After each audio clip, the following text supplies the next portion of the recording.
Bienvenue sur Top Invest, la chaîne des top d'investissement. Ici, on parle essentiellement d'entreprises de qualité. Alors, si vous allez à l'onglet playlist sur la chaîne Top Invest, vous allez retrouver ici toutes les notes d'analyse et les notes d'analyse sectorielles qu'on a eu à faire sur les différentes entités. D'accord? En tout cas, celles qui sont présentement, je pense qu'on n'avait pas une quarantaine. Et vous allez remarquer qu'on a déjà parlé de Tesla 2 fois. Donc celle-ci, c'est la troisième note d'analyse sur Tesla. Et comme je le rappelle toujours ici, ces notes d'analyse-là se suivent. OK?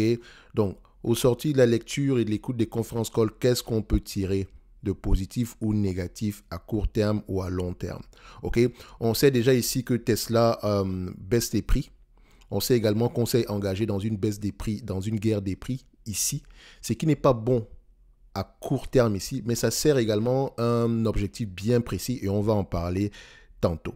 La compétition également est de plus en plus rude. Et vous vous rappelez bien, on en parlait il y a très très longtemps. Pour nous, Tesla, c'était une entreprise intéressante à une centaine de dollars. Je dis bien à une centaine de dollars. Est-ce que ça a changé aujourd'hui? Et rappelez-vous également ce que je dis toujours. On n'achète pas une compagnie de croissance à un prix qui implique la croissance parce que la croissance tend généralement à ralentir. Et c'est clairement ce qu'on a que de voir présentement. Coucou les personnes qui sont sur Nvidia. Tôt ou tard, ça va avoir tendance à redescendre sur terre. Ne vous inquiétez pas par rapport à ça.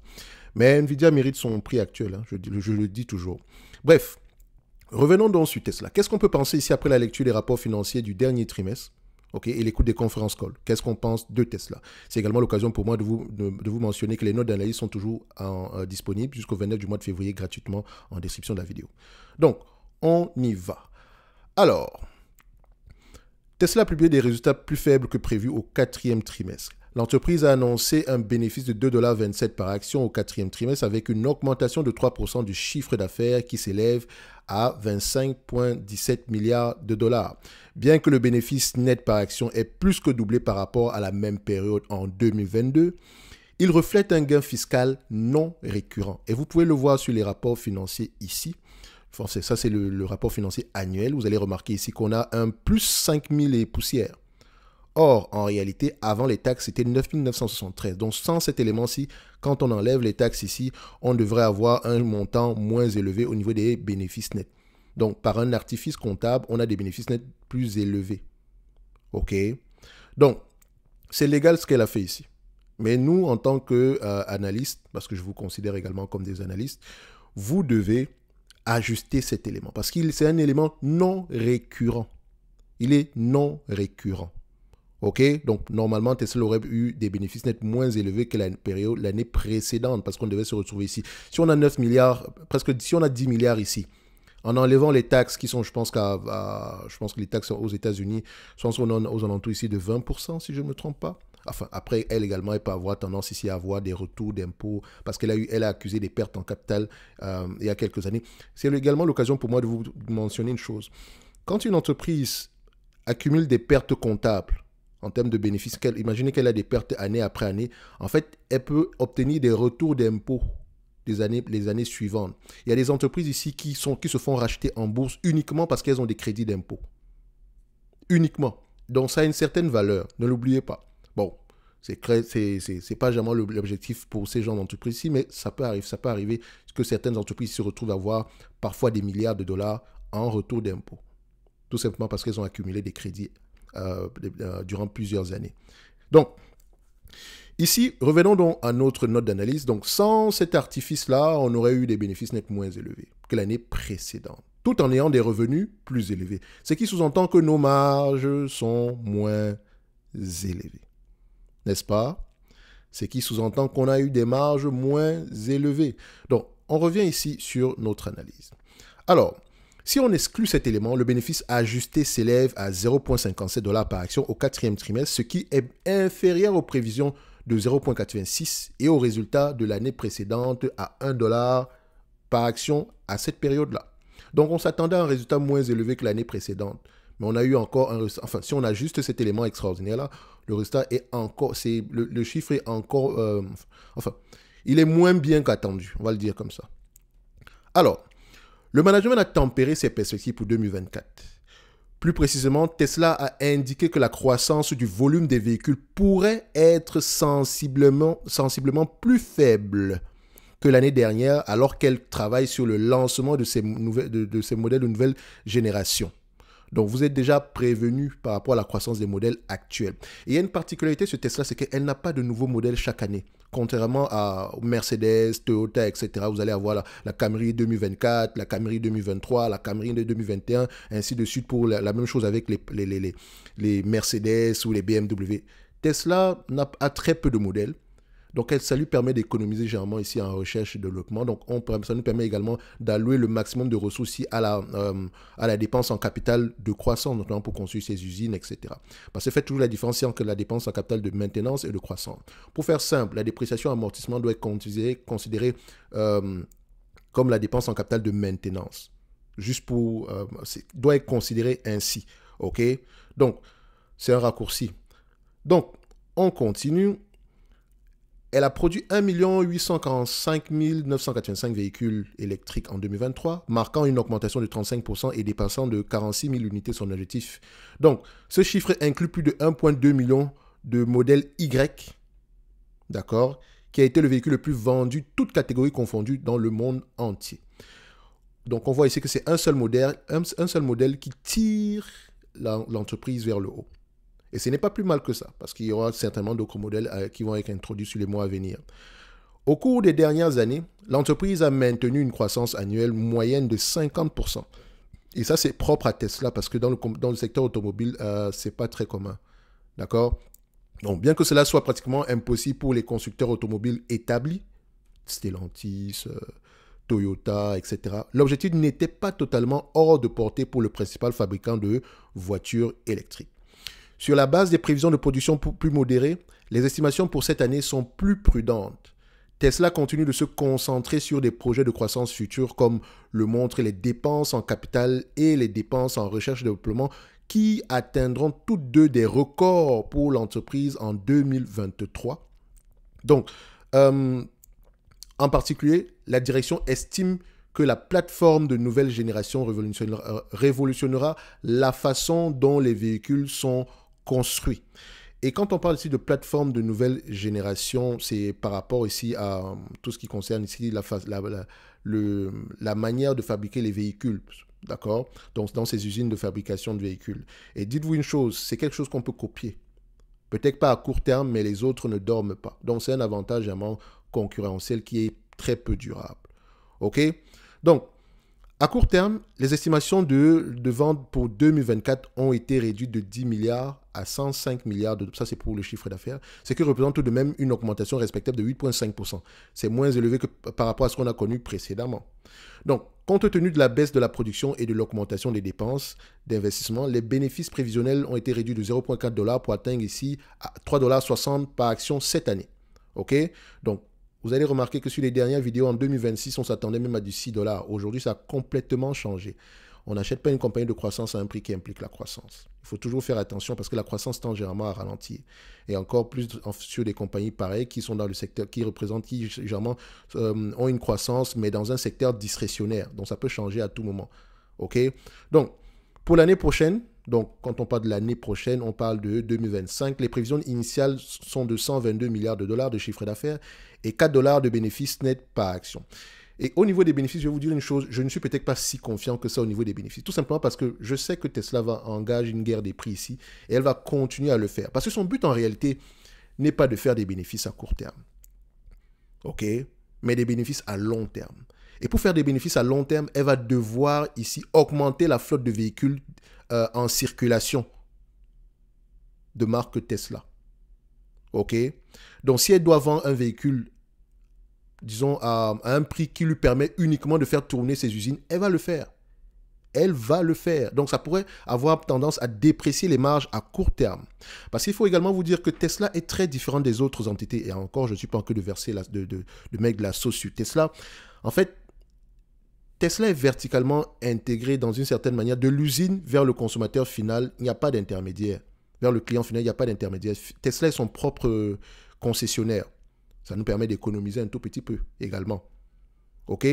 Donc, Tesla également, derrière, offre des services adjacents à ses différents clients, notamment tout ce qui concerne ici les voitures autonomes et tout le reste. Il y a des abonnements que ces personnes-là ont tendance à payer également. Et donc, je pense qu'à long terme, le segment service, un peu comme le segment service sur Apple, C'est ça qui m'intéresse quand je regarde Tesla. Donc, on pourra avoir un ralentissement ici en termes de vente de voitures, de véhicules automobiles, mais la partie service, vous allez remarquer que cette partie-là peut avoir tendance à croître à un rythme très élevé. Je pense ici que si on prend le 83 divisé ici par 60, on a à peu près 38% de croissance par rapport à 2022, à peu près. Et quand on prend le segment automobile, on a 82 divisé par 71, on a à peu près ici 15% de croissance. Donc ce segment-là croît plus vite que le segment automobile. Et les marges actuelles sont à peu près les mêmes que le segment automobile, mais je pense qu'on peut avoir des marges de plus en plus élevées ici. OK? Donc pour moi, c'est ça que j'observe quand je regarde du Tesla. Et vous pouvez également remarquer que Tesla, contrairement aux autres entreprises, ne fait pas de publicité, ou bien très peu de publicité. Donc son budget pub est presque à zéro. OK? En fait, elle n'en a même pas besoin. Elon Musk fait déjà la pub pour Tesla ici. Donc ça permet également de dégager des bénéfices nets supplémentaires. Donc, si on s'attend à une année un tout petit peu, on va se dire, correcte en 2023, un certain ralentissement, à combien de fois les bénéfices on devrait payer donc cette compagnie?